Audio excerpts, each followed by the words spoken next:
Malam eliminasi yang mengguncang studio Indosiar.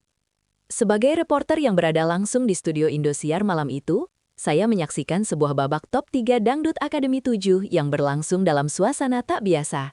Gemerlap panggung dan sorak penonton tak mampu menutupi ketegangan yang terasa sejak awal acara.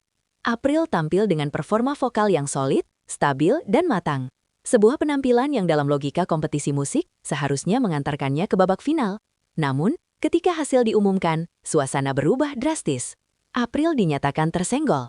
Penonton terdiam, kamera menangkap ekspresi juri yang menunduk, dan atmosfer studio mendadak dingin. Eliminasi ini bukan sekedar hasil kompetisi, melainkan peristiwa yang langsung memantik keguncangan emosional dan profesional. Dari sudut pandang jurnalistik, momen ini menandai awal dari krisis kepercayaan terhadap sistem penilaian DA7. Keputusan tersebut terasa kontradiktif dengan apa yang ditampilkan di atas panggung. April yang selama ini dianggap calon kuat juara, justru harus pulang di saat kompetisi mencapai puncaknya. Inilah titik awal badai besar yang kemudian menyapu panggung Dangdut Akademi. Reaksi juri dan bahasa tubuh yang berbicara.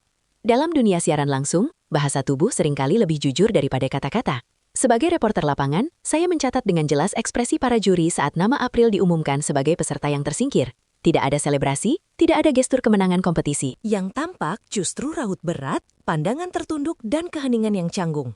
Ini bukan gambaran suasana normal sebuah eliminasi. Kondisi tersebut memperkuat kesan bahwa keputusan ini bukan hasil yang sepenuhnya nyaman bagi semua pihak. Beberapa detik setelah pengumuman, kamera sempat menangkap wajah Adibal Syahrul yang terlihat tegang dan emosional. Dari sudut pandang jurnalistik, ini menjadi indikasi awal bahwa akan ada dinamika besar setelah acara usai. Ketika figur sekelas Adibal, yang dikenal profesional dan terukur, menunjukkan ekspresi seperti itu, publik tentu bertanya, apa yang sebenarnya terjadi di balik meja penilaian? Reaksi ini menjadi bahan bakar spekulasi dan membuka ruang investigasi tentang apakah keputusan tersebut murni musikal atau dipengaruhi faktor lain. April sebagai simbol kualitas yang tersingkir. April bukan sekedar kontestan biasa. Selama kompetisi, ia dikenal sebagai penyanyi dengan stabilitas vokal tinggi, kontrol nada yang rapi, dan emosi yang terjaga. Dalam catatan kami sebagai jurnalis, April jarang melakukan kesalahan teknis fatal. Justru konsistensi inilah yang membuatnya dijuluki banyak pengamat sebagai diva muda DA7.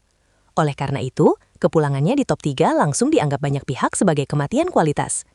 Eliminasi ini bukan hanya tentang satu peserta, melainkan tentang pesan apa yang ingin disampaikan kompetisi kepada publik. Jika kualitas vokal setinggi April tidak cukup untuk melaju ke final, maka standar apa yang sebenarnya digunakan?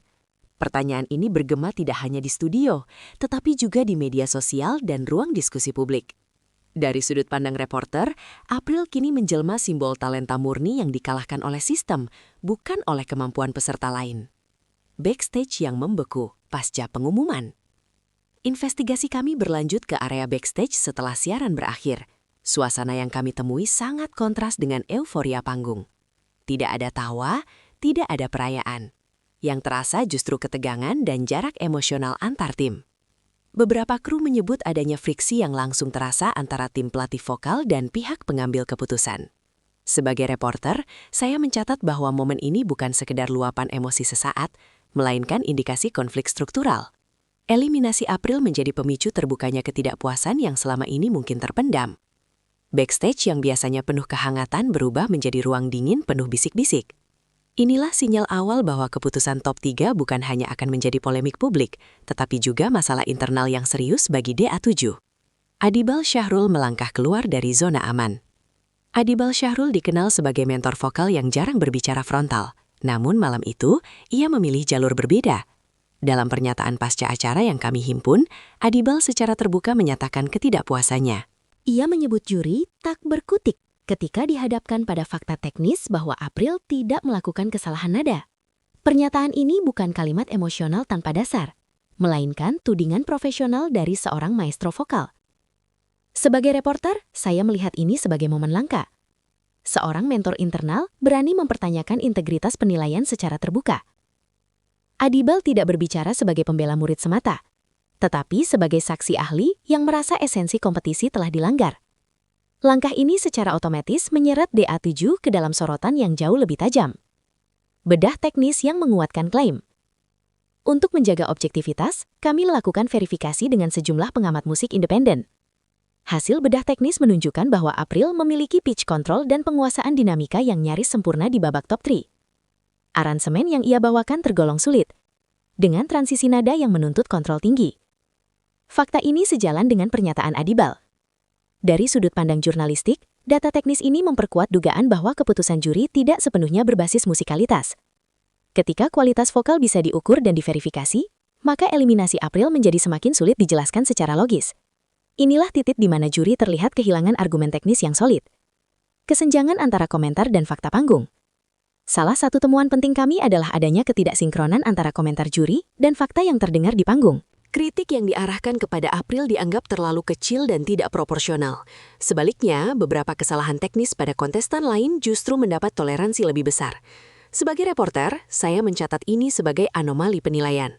Ketika standar tidak diterapkan secara konsisten, kredibilitas kompetisi pun dipertaruhkan. Kesenjangan inilah yang membuat publik merasa keputusan tersebut janggal dan sulit diterima. Benturan seni dan kepentingan rating. Adibal Syahrul juga menyinggung aspek yang lebih sensitif, rating televisi. Ia menyebut bahwa kompetisi bakat sering terjebak dalam kebutuhan menciptakan drama. April yang dikenal minim gimmick dan fokus pada suara dianggap kurang menjual secara naratif. Dari sudut pandang jurnalistik, ini adalah pengakuan pahit tentang realitas industri hiburan. Ketika drama lebih diutamakan daripada kualitas, maka talenta murni menjadi korban. Pernyataan ini membuka tabir bahwa keputusan eliminasi bisa saja dipengaruhi pertimbangan non-musikal. Sistem voting yang dipertanyakan. Poin krusial lainnya adalah sistem voting. Voting adanya kan bagaimana mungkin kontestan dengan performa konsisten dan dukungan besar justru tersingkir di top 3. Investigasi kami mencatat ledakan protes di media sosial yang menuntut audit voting. Banyak pihak menilai sistem ini lebih mencerminkan kekuatan mobilisasi daripada apresiasi karya. Juri menurut Adibal berlindung di balik suara rakyat tanpa menggunakan kewenangan untuk menjaga kualitas. Ini menjadi kritik tajam terhadap mekanisme dasar kompetisi. Dampak psikologis terhadap April. Di depan kamera, April tampak tegar. Namun dari sumber terdekat, kami mendapatkan gambaran kekecewaan mendalam. Ia merasa telah menjalankan seluruh arahan teknis dengan maksimal. Adibal menyebut keputusan ini berpotensi mematahkan mental talenta muda jika dianggap wajar. Dari sudut pandang reporter, ini bukan sekedar kisah sedih seorang peserta, melainkan peringatan tentang dampak sistem kompetisi terhadap generasi penyanyi berikutnya. Perang dingin internal dan krisis integritas. Investigasi kami menemukan adanya perdebatan panas dalam rapat evaluasi internal. Adibal menuntut konsistensi penilaian dan penjelasan logis. Juri kembali tak berkutik saat dihadapkan pada perbandingan teknis antar kontestan. Konflik ini menciptakan faksi internal antara penjaga kualitas dan pendukung kebijakan rating. Kondisi ini menandakan krisis integritas yang serius. April, juara tanpa mahkota. Laporan ini kami tutup dengan kesimpulan bahwa tersenggolnya April adalah titik balik penting bagi DA7. Aksi buka-bukaan Adibal Syahrul telah membuka mata publik tentang realitas di balik panggung. April mungkin pulang tanpa mahkota, namun ia meninggalkan standar vokal tinggi yang kini menjadi tolok ukur baru. Kredibilitas DA7 ke depan bergantung pada keberanian melakukan evaluasi mendalam. Tanpa itu, kompetisi ini beresiko kehilangan marwahnya sebagai ajang pencarian penyanyi terbaik.